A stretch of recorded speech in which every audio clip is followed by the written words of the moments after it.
रूस यूक्रेन जंग से जुड़ी एक और बड़ी खबर आ रही है। कुछ मीडिया रिपोर्ट में दावा किया गया है कि पुतिन का रूस जंग जीतने के लिए यूक्रेन के 3 वीआईपी को जान से मार सकता है। इसमें रूस का पहला टारगेट यूक्रेन के कमांडर इन चीफ वालेरी जालुजनी है, जिन पर रूस मई महीने में हमला कर चुका है। जबकि रूस का दूसरा टारगेट है यूक्रेन के रक्षा मंत्री हन्ना मालियार। वहीं तीसरा और सबसे खास टारगेट है यूक्रेनी सेना के ग्राउंड फोर्सेस के कमांडर कर्नल जनरल ओलेक्जेंडर सिर्स्की, जिनके पीछे रूस हाथ धोकर पड़ा हुआ है। ऐसे हालात में सवाल ये उठ रहे हैं कि आखिर यूक्रेन के ये 3 लोग रूस के दुश्मन नंबर 1 कैसे बन गए हैं। क्या वाकई में रूस इन 3 लोगों की वजह से जंग नहीं जीत पा रहा है?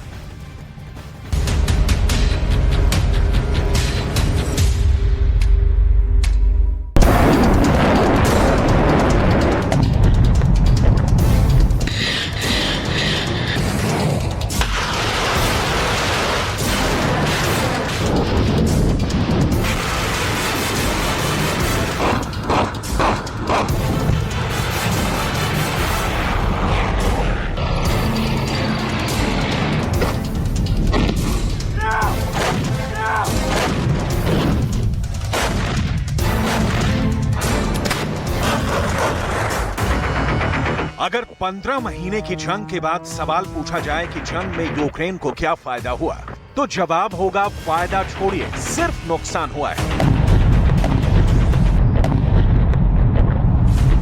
रूस यूक्रेन के 35% इलाके पर कब्जा कर चुका है और अब खबर आ रही है कि यूक्रेन के डोनेस्क में 10,000 हेक्टेयर इलाके में पुतिन की फौजें भयानक खूनी जंग कर रही हैं।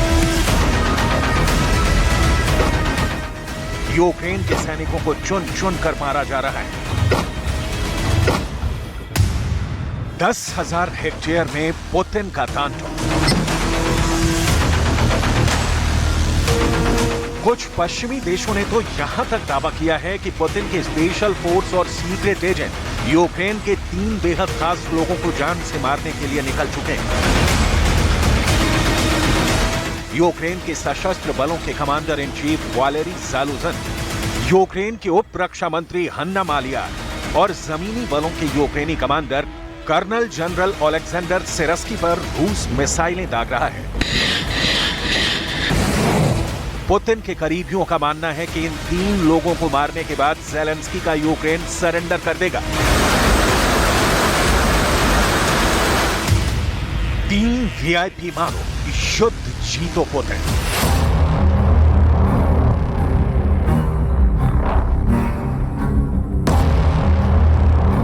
अब पश्चिमी देशों के डिफेंस एक्सपर्ट्स दावा करने लगे हैं कि अगर जून से जुलाई के बीच यूक्रेन के काउंटर अटैक फेल होते हैं, तो फिर नाटो के कई देश यूक्रेन को हथियार देना बंद कर देंगे। अमेरिका, ब्रिटेन, फ्रांस और जर्मनी को भी अंदाजा नहीं था कि पुतिन का रूस नाटो के 31 देश और पश्चिम के 50 देशों के हथियारों से इतना तगड़ा मुकाबला कर लेगा। इस वक्त यूक्रेन दुनिया का इकलौता ऐसा देश है जिसके पास युद्ध करने के लिए 600 तरह के हथियार मौजूद हैं। यूक्रेन को 15 लाख करोड़ के हथियार मिलने के बावजूद वो रूस को जंग में हरा नहीं पाया है। वहीं दूसरी तरफ रूस जंग हारने के बजाय यूक्रेन के इलाकों को निगलता जा रहा है।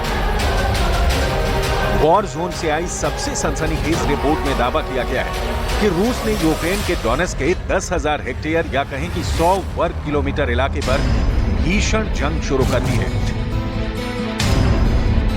हालात ये हैं कि यूक्रेन को काउंटर अटैक की जगह अपनी सेना को बचाने के लिए बंकरों में घुसना पड़ रहा है। जरा देखिए डोनेस्क में क्या हो रहा है। 10,000 हेक्टेयर कहें या फिर 100 वर्ग किलोमीटर रूस की फौजों ने यूक्रेन की सेना पर चारों तरफ से हमले शुरू कर दिए हैं। 4 जून को यूक्रेन का काउंटर अटैक अब डोनेस्क में फेल होने लगा है।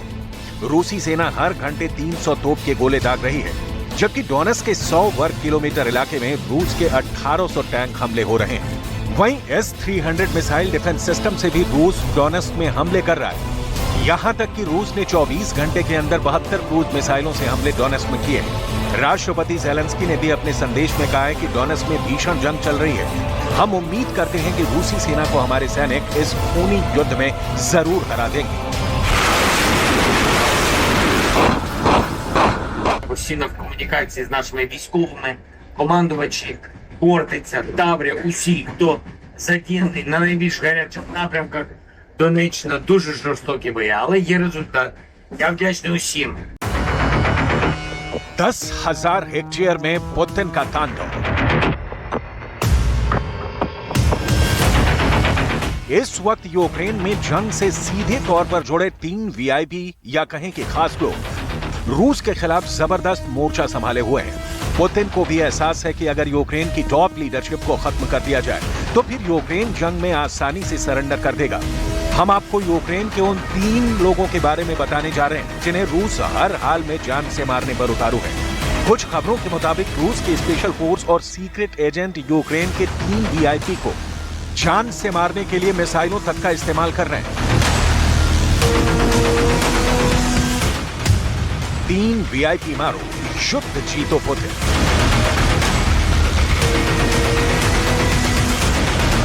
पुतिन के रूस का पहला टारगेट यूक्रेन के कमांडर इन चीफ वैलेरी ज़ालुझनी थे। मई की शुरुआत में खेरसोन के पास रूसी हवाई हमले में जनरल वैलेरी ज़ालुझनी बुरी तरह से घायल हुए हैं। खबरों के मुताबिक रूस के मिसाइल हमले में 49 साल के यूक्रेनी कमांडर इन चीफ वैलेरी ज़ालुझनी बुरी तरह से घायल हुए। डॉक्टरों के मुताबिक वैलेरी ज़ालुझनी अब सिर्फ जिंदा है, लेकिन वो जंग के मैदान में कभी नहीं जा पाएंगे। डॉक्टरों के मुताबिक जनरल वैलेरी ज़ालुझनी पर हुए मिसाइल हमले की वजह से उनके सिर की हड्डियां टूट गई हैं। पुतिन का रूस यूक्रेन के जनरल वैलेरी ज़ालुझनी पर हमला करके पहला टारगेट पूरा कर चुका है।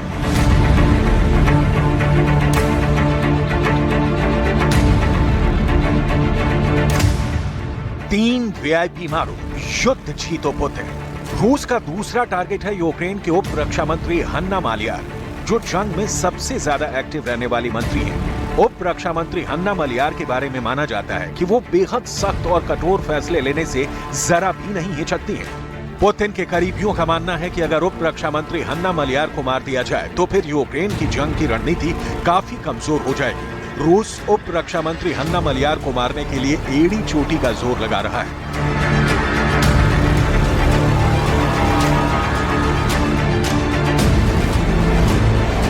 तीन वीआईपी मारो, युद्ध जीतो पुतिन।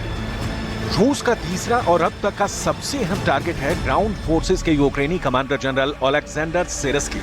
रूस का मानना है कि जमीनी बलों के यूक्रेनी कमांडर ओलेक्जेंडर सिरस्की वो सैन्य अधिकारी हैं जो रूस को जंग में सबसे ज्यादा नुकसान पहुंचा रहे हैं। यूक्रेन के रूसी आक्रमण के दौरान सिरस्की ने कीव की रक्षा का आदेश दिया। सितंबर 2022 में उन्होंने खार्किव जवाबी हमले की कमान संभाली। कर्नल जनरल ओलेक्जेंडर सिरस्की इस वक्त डोनेट्स्क, खेरसोन और खार्किव में यूक्रेनी सेना के काउंटर अटैक को संभाल रहे हैं। यूक्रेन पर रूसी आक्रमण के दौरान सिरस्की ने कीव की रक्षा का आदेश दिया था। सितंबर 2022 से कर्नल जनरल ओलेक्जेंडर सिरस्की खार्किव में जवाबी हमले की कमान संभाले हुए हैं। पुतिन के करीबी बेसब्री से कर्नल जनरल ओलेक्जेंडर सिरस्की को जान से मारने की कोशिश में लगे हैं। अगर रूस अपने मिशन में सफल हुआ तो फिर रूस डोनेट्स्क, खार्किव इलाके में पूरी तरह से कब्जा कर लेगा।